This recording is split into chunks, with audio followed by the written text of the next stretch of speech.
사도행전 13장. 복되게도 안디옥의 회중에게는 예언자, 설교자와 교사들이 많았다. 바나바, 니게르라고 하는 시므온, 그레네 사람 루기오, 통치자 헤롯의 조언자 마나엔, 사울. 하루는 그들이 인도하심을 바라며 금식하고 하나님을 예배하는데 성령께서 말씀하셨다. 바나바와 사울을 따로 세워 내가 그들에게 명하는 일을 맡겨라. 그들은 그 두 사람을 세웠다. 그리고 간절함과 순종하는 마음으로 금식과 기도 가운데 안수하여 두 사람을 떠나보냈다. 성령께 새로운 사명을 받아 길을 떠난 바나바와 사울은 실루기아로 내려가 키프로스로 가는 배에 올랐다. 살라미에 닿자마자 그들은 가장 먼저 유대인의 여러 회당에서 하나님의 말씀을 전했다. 그들은 자신들을 도와줄 동료로 요한을 데리고 갔다. 그들은 섬 전역을 다니다가 바보에서 유대인 마술사와 마주쳤다. 그는 애를 써서 총독 서기오 바울의 신임을 얻어낸 사람이었다. 총독은 웬만해서는 협잡꾼에게 넘어가지 않는 똑똑한 사람이었다. 바예수라 하는 그 마술사는 삐뚤어질 대로 삐뚤어진 인간이었다. 바나바와 사울에게서 하나님의 말씀을 직접 듣고 싶었던 총독은 그들을 불러들였다. 그러나 그 만물 박사는 총독의 주의를 흐트려서 믿지 못하게 하려고 애를 썼다. 그러나 성령이 충만한 사울이 그의 눈을 똑바로 쳐다보며 말했다. 마귀의 흉내나 내는 허풍선이야. 너는 사람들을 속여 하나님을 믿지 못하게 하려고 잠도 안 자고 계략을 꾸미는구나. 그러나 이제 내가 하나님과 직접 부딪혔으니 내 장난질은 끝났다. 너는 눈이 멀어서 오랫동안 햇빛을 보지 못할 것이다. 그는 곧 어두운 안개 속에 빠져들어 주변을 더듬거렸다. 사람들에게 자기 손을 잡고 길을 알려달라고 간청했다. 총독은 그 일어난 일을 보고 주님을 믿었다.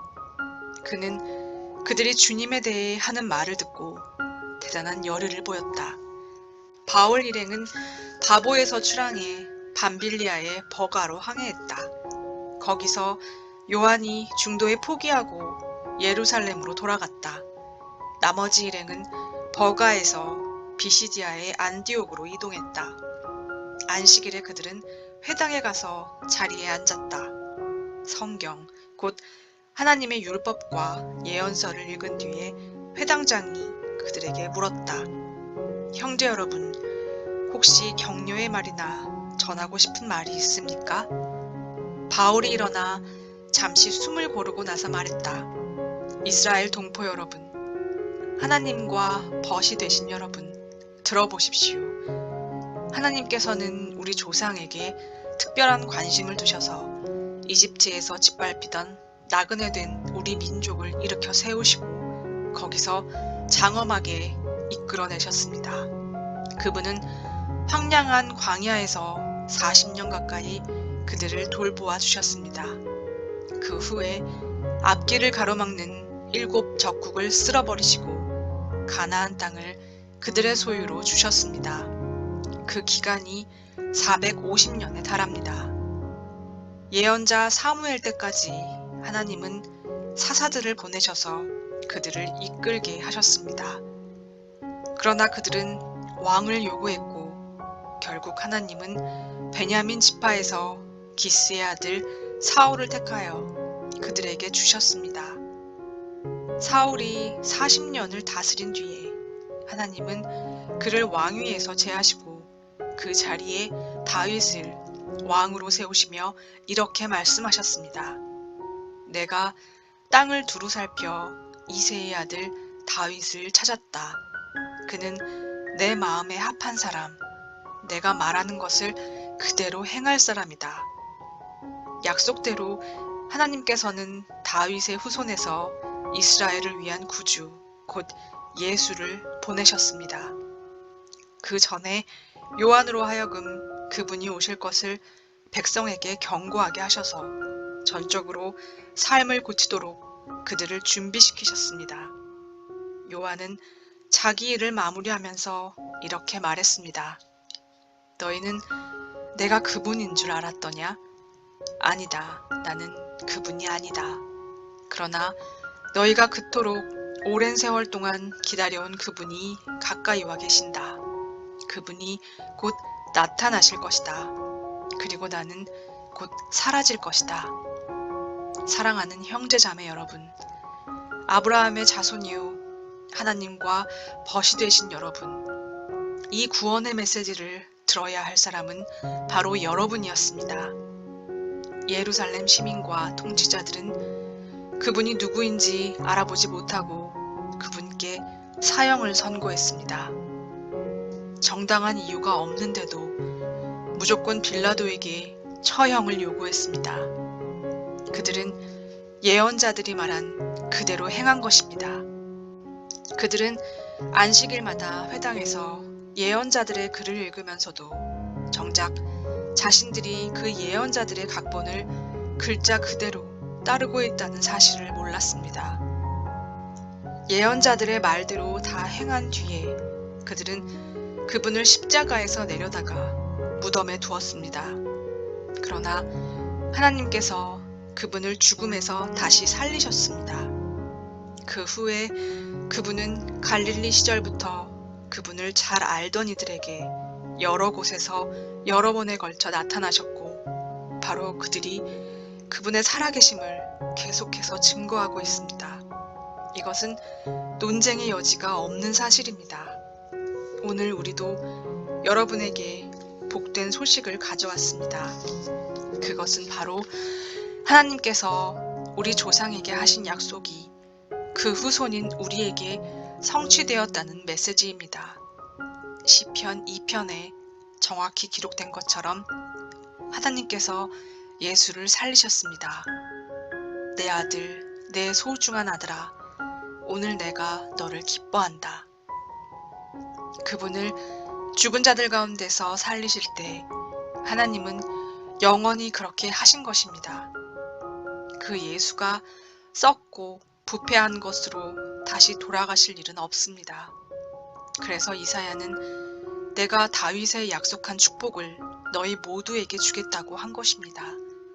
시편 기자도 이렇게 기도했습니다. 주님께서는 주님의 거룩하신 분이 썩고 부패한 것을 다시 보지 않게 하실 것입니다. 물론 다윗은 하나님이 맡기신 일을 다 마치고 나서 오늘까지 긴 세월을 흙과 재가 되어 무덤 속에 있습니다. 그러나 하나님이 살리신 예수는 흙과 재가 되는 일이 없습니다.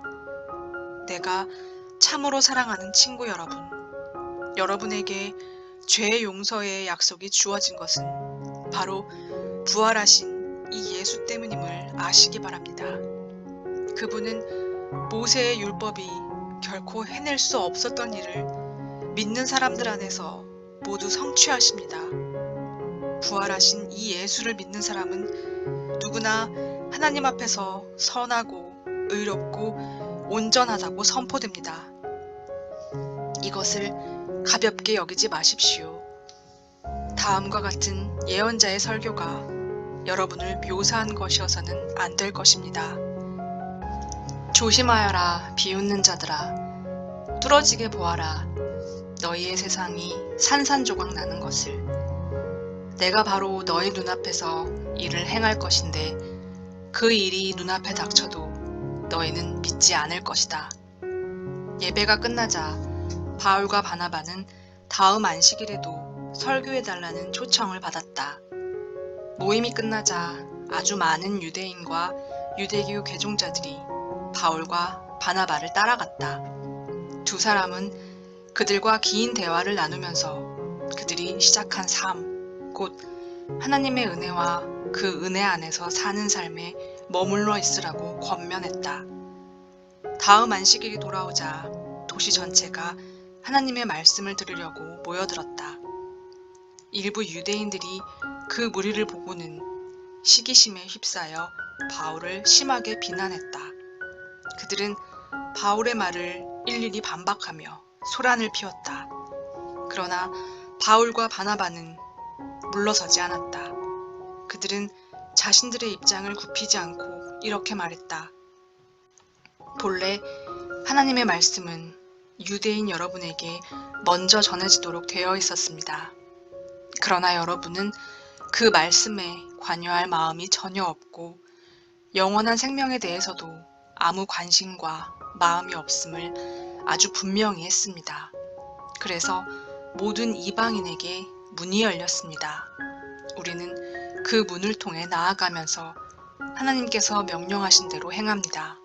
그분께서 이렇게 말씀하셨습니다. 내가 너를 모든 민족의 빛으로 세웠다.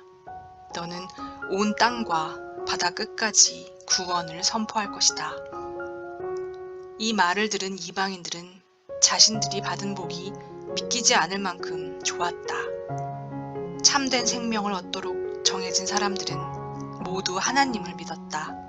그들은 그 생명을 받아들임으로써 하나님의 말씀을 존귀히 여겼다. 이 구원의 메시지는 그 지역 곳곳으로 들불처럼 퍼져나갔다. 일부 유대인들이 그 성에 존경받는 여자들과 지도자급 남자들을 선동해서 그들의 소중한 생활 방식이 곧 훼손될 것이라고 믿게 했다. 그 말에 놀란 그들은 바울과 바나바를 적대하면서 강제로 내쫓았다. 바울과 바나바는 마음에서 그 일을 떨쳐버리고 다음 성인 이고니온으로 향했다. 행복한 두 제자는 기쁨과 성령이 흘러넘쳤다.